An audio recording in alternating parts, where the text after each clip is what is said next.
मैं सुनता हूँ तो सुनकर के प्रसन्न ही नहीं परम प्रसन्न होता हूँ, विचार करता हूँ। जब तक हमारे राज दरबार में तुम जैसा कुशल सेवक उपस्थित रहेगा, जब तक हमारे राज की प्रशंसा इसी तरह से होती रहेगी।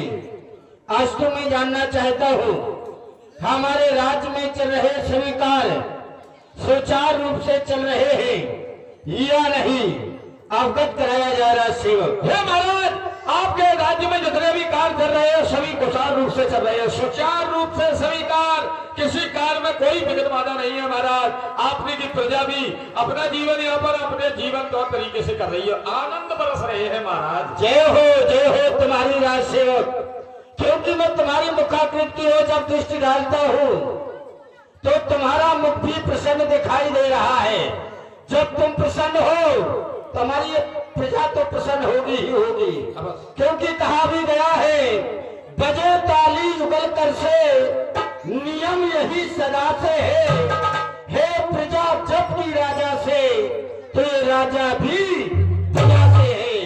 प्रजा के हेतु मरते हम, नहीं मस्तक कटाने को, प्रजा के हेतु झुकते हम, नहीं मस्तक झुकाने को। राज सेवक राजा जो भी बनता है वो प्रजा के द्वारा ही बनता है। कहा भी गया है, बढ़ेगा मान राजा का प्रजा के ही बढ़ाने से, बने हैं जो कि हम राजा प्रजा के ही बढ़ाने से। आज तो मैं चाहता हूँ क्या हमें समस्त तीर्थों का जल एकत्रित करके अयोध्या की ओर चलना है। क्योंकि अयोध्या में आज राम राजा बनने के लिए जा रहे हैं, तो क्यों ना समस्त तीर्थों का जल एकत्रित किया जाए और समस्त सेवकों सचिवों को एकत्रित किया जाए और अयोध्या की ओर प्रस्थान किया जाए। हाय हाय हाय हाय हाय, हे महाराज क्षमा करे महाराज। आप अयोध्या में जिन्हें राजा बनते हुए देखना चाहते थे, हे महाराज, वो श्री राम राजा न होकर के उनके माता पिता के द्वारा उन्हें 14 वर्ष का वनवास दे दिया है। श्री राम, भैया लक्ष्मण, माता जानकी, ये तीनों तो अपने नगर की ओर ही आ रहे हैं। क्या कह रहे हो राज सेवक? हाँ महाराज, राम लक्ष्मण जानकी अपनी नगर की ओर, अपने नगर की ओर आ रहे हैं। नहीं राज सेवक, तुझको ही दिखा दी जब पाई,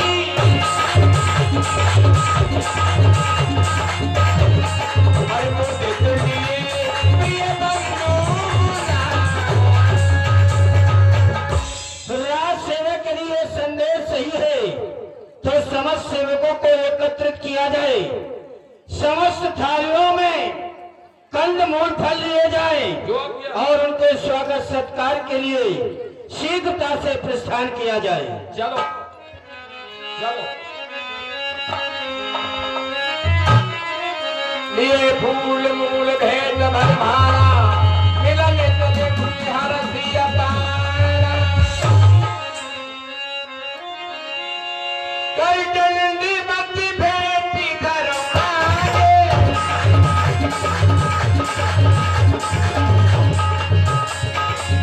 तुही पिलो कति अति अनुरागे, तुही पिलो सहज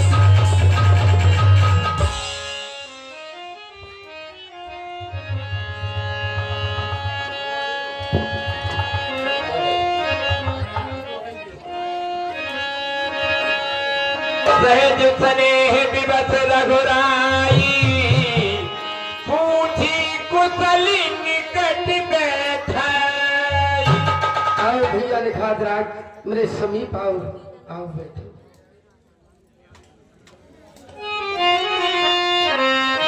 हे भैया निखादराज, आज तुम्हारे स्वागत सम्मान से हम अत्यधिक प्रसन्न हो गए। अपार प्रसन्नता हुई जब आपसे हम मिले। लेकिन मैं जानना चाहता हूँ, तुम्हारे परिवार में सब कुशल मंगल तो है? बताओ। हे महाप्रभु, जहां पर नित्य प्रति आपका नाम लिया जाता हो, जहां का राजा नित्य प्रति आपके नाम का गुणानुवाद करता हो, सुनकर के सारी प्रजा आपका नित्य प्रति नाम लेती हो, वहां तो कुशलता ही कुशलता है। फिर आज आपका आगमन वो भी हमारे नगर के समीप, तो हे नाथ, आज आपके चरणों का दर्शन करके ये निषाद कृतार्थ हो गया है। नाथ कुशल पद पंकज देखे, ओ भयो भाग भाजन जल लेके। आज मैं कृतार्थ हो गया हूँ। हे नाथ, यद्यपि मैं यहाँ का राजा हूँ, यहाँ की सारी प्रजा और मैं देह धर्म धन धाम तुम्हारा, ओ मैं जल नीच सहित परिवारा। मैं तो अपनी प्रजा के साथ आपके चरणों का सेवक हूँ। जो कुछ भी है यहाँ नाथ, सब आपकी चरणों की कृपा से है, या यूं कहूँ सब कुछ आपका है। हे दीनबंधु दीनानाथ, आपके चरणों में हमारा एक निवेदन है, करिए कृपा परधारी पाऊ, उठापी जन सब लोग से हऊ। आप कृपा करें, कृपा करके हमारे नगर में चल करके प्रवेश करें, क्योंकि हमारे जो भी नगरवासी हैं, जो भी प्रजा है, वो आपका दर्शन करके कृतार्थ हो जाए।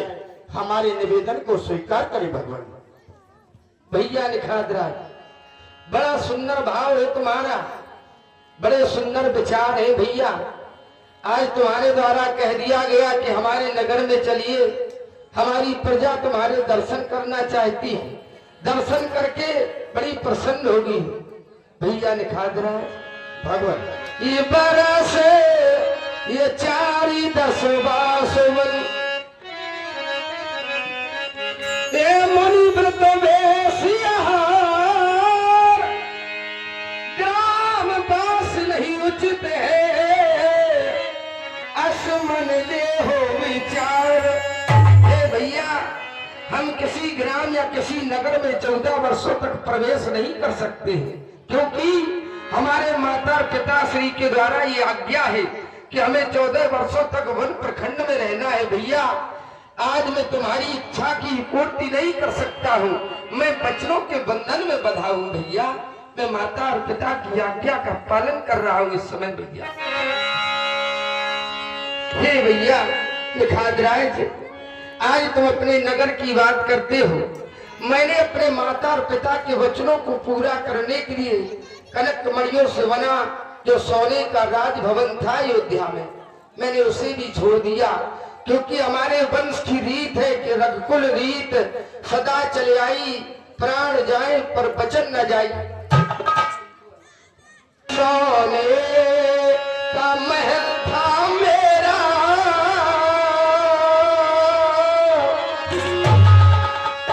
भैया निखादराज, जिस समय हमारा विवाह हुआ और हमारी धर्मपत्नी मिथिला से जिस समय अयोध्या में आई, तो मुख दिखाई कि चिन्हारी में हमारी मंझली मैया कैकेयी ने सोने का राजभवन दिया। आज मैंने उसे भी छोड़ दिया। क्यों?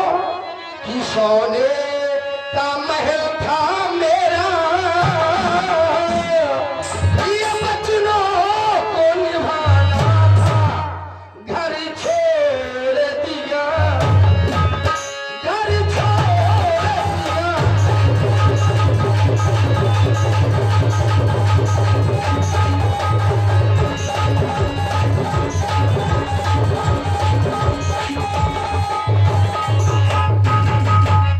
मैंने घर छोड़ दिया। क्यों?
तुम्हारे नगर नहीं चल सकता हूँ, मैं असमर्थ हूँ। हे महाप्रभु, हाँ, आप अपने माता पिता के आदेश अनुसार इस वन प्रखंड में आए हैं। आपको ऐसा आदेश दिया है, आप किसी भी नगर, किसी भी ग्राम में नहीं जाएंगे। लेकिन मैं भगवान यहाँ का राजा हूँ। यदि मैं लौट करके यहाँ से जाऊंगा तो हमारी सारी प्रजा पूछेगी, महाराज आपने यहाँ पर प्रभु श्री राम का आगमन हुआ था, आपने मुझे दर्शन क्यों नहीं कराया? तो मैं क्या उत्तर दूंगा ना? फिर भी हमारा निवेदन है, यदि आप हमारे नगर में नहीं चल सकते तो यहाँ से चलकर के कुछ दूरी पर एक स्थान है। अधिपति मन अनुमाना कर चिंतिता मनोहर जाना। तो उस स्थान पर चलकर के आप कुछ समय के लिए विश्राम करें, ताकि हमारे सभी नगरवासी, ग्रामवासी आपका दर्शन कर सके और दर्शन करके कृतार्थ हो सके। हे सभा निखादराज, ये बात तुम्हारी हमें प्रिय लगी।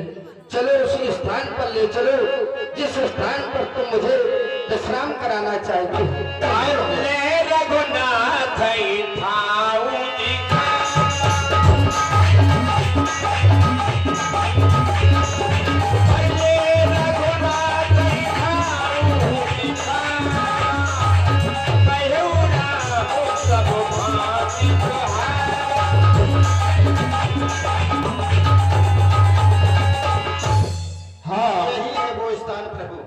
महाराज, ये बड़ा पावन स्थान है। यहाँ पर हम देख रहे हैं शिलसुपा नामक का वृक्ष कितनी सुंदर छाया दे रहा है। हम आज रात्र में यहीं पर विश्राम करेंगे। बड़ा सुंदर आश्रम है भैया। आसन ग्रहण करें भगवान।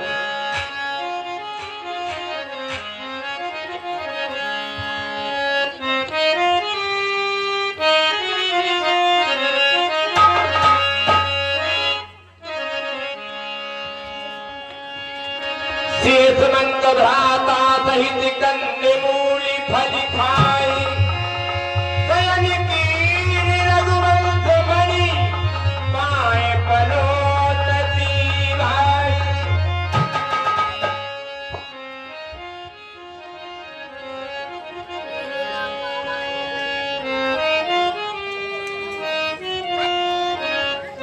जय हो प्रभु, आपकी जय हो।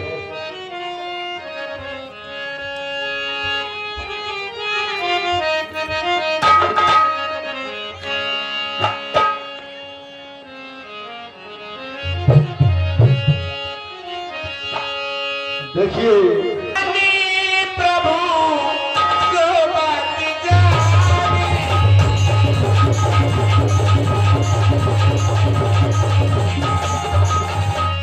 कहीं सती बने तो कभी मेहरबानी।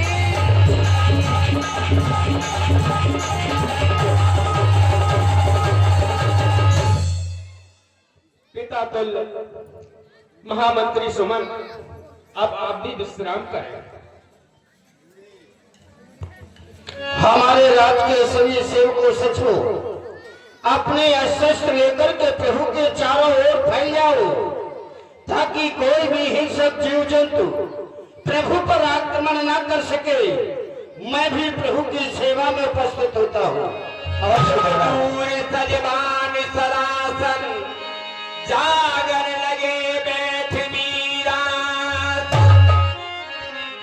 सोबत प्रभु ही और निहारी निशान।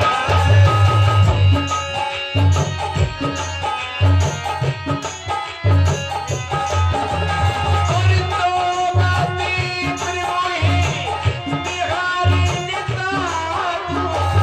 भयऊ प्रेम पतु विदई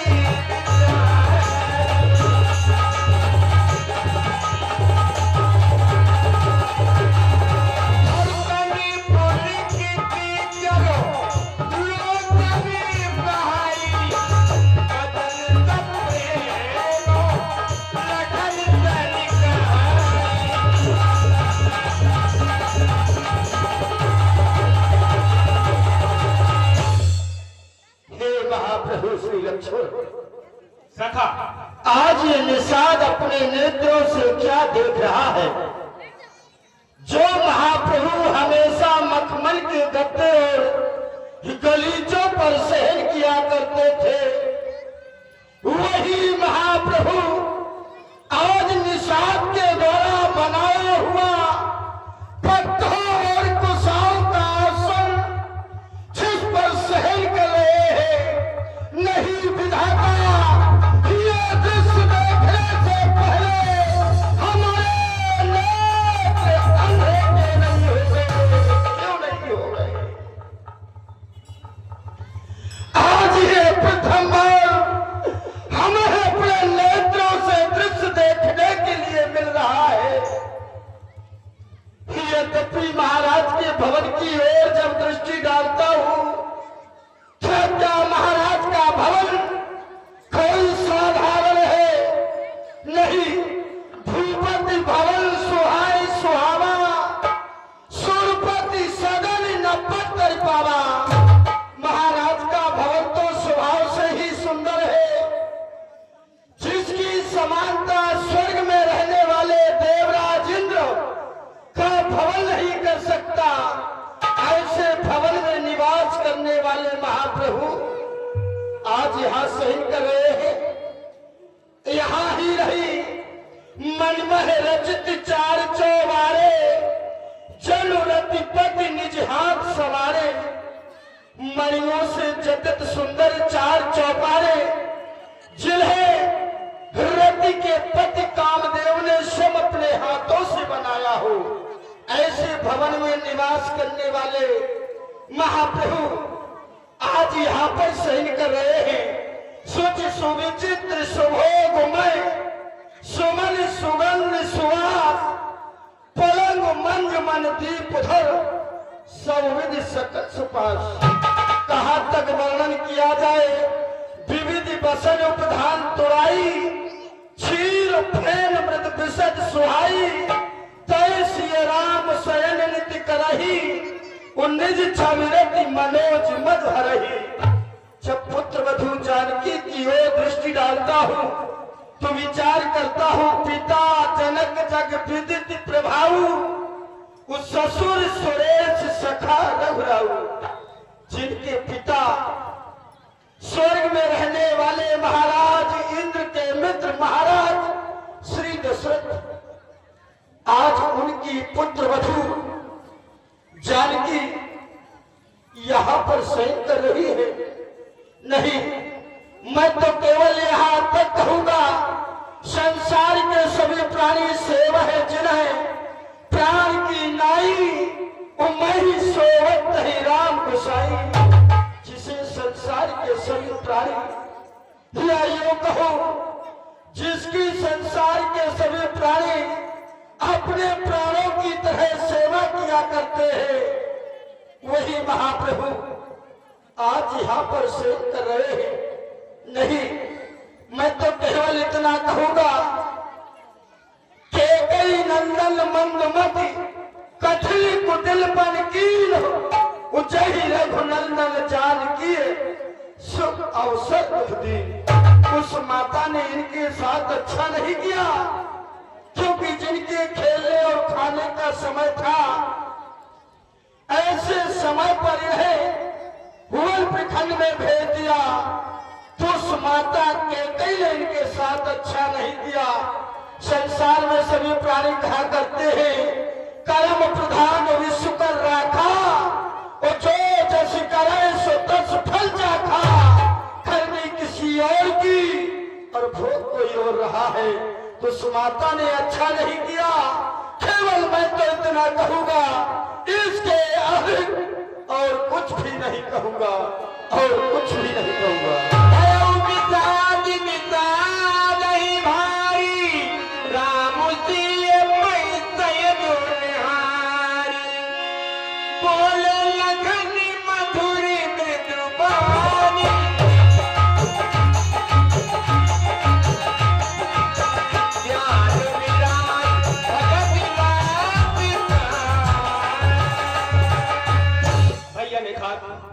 भगवान आप विचलित ना हूं, क्यों कि ये सब विधाता का लेख है। काहू न को सुख दुख कर दाता, निज कृत कर्म भोग सब भ्राता। भैया कोई किसी को दुख या सुख नहीं देता है, हर कोई अपने अपने कर्मों का फल भोगते हैं। या ये कह ले कि मिटाई नहीं जाती कर्म गति की कर्म रेखा, टली है आज तक से पड़ी जो भाग्य पर रेखा। इसलिए भैया किसी को दोष नहीं देना चाहिए।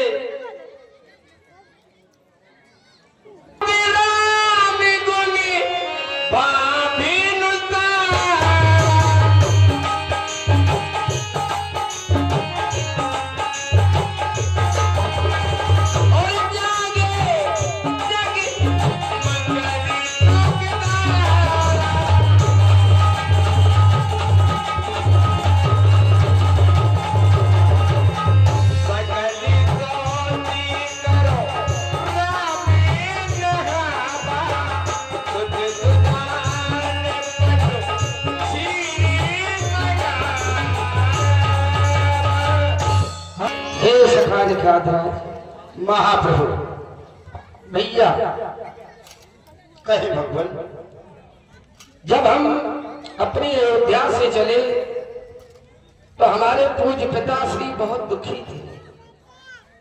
उस समय जिस समय हमारी मैया हमें वनवासी वस्त्रों को धारण करा रही थी और राशि वस्त्र त्यागने को कह रही थी, उस समय हमारे पूज्य पिताश्री के आंखों से आंसू बह रहे थे।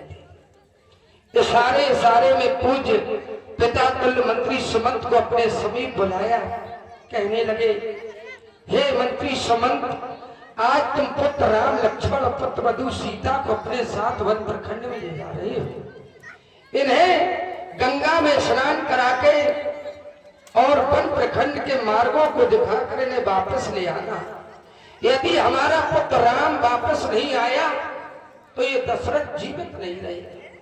बड़े दुखी थे, लेकिन वो हमारे मोह में दुखी थे, जबकि उसको धर्मावतारी पुरुष है, सदा धर्म पर चलने वाले, लेकिन पुत्र मोह में फंसे थे। तो आज उसी आशा और आज्ञा को लेकर पिता तुल्य मंत्री सुमंत हमारे समीप और हमारे साथ में आए। तो आज हम इन्हें अटल सत्य का प्रतीक दिखाना चाहते हैं, क्योंकि ये सदा धर्म के मार्ग पर चले हैं। आज जो ही अटल सत्य के प्रतीक को देखेंगे, समझ जाएंगे कि अब पुत्र राम वापस नहीं जाएगा। तो तुम एक काम करो, वन प्रखंड की ओर चले जाओ और बट वृक्ष का दूध ले आओ। अवश्य महाप्रभु। अरे ले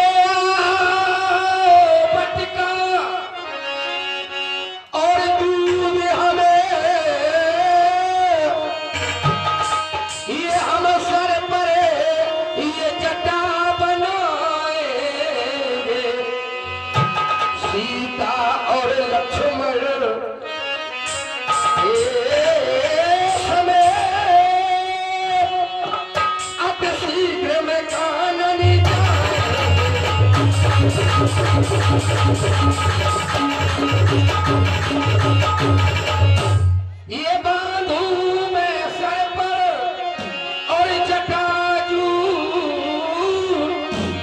ये बन का श्रृंगार सजाऊं,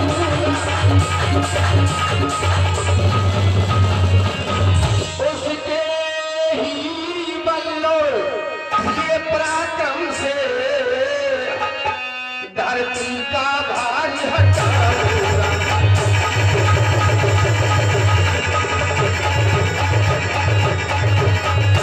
चले जाओ, बट वृक्ष का दूध ले आओ।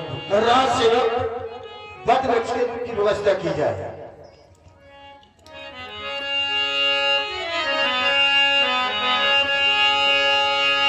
अनुदित हित तेरी जटा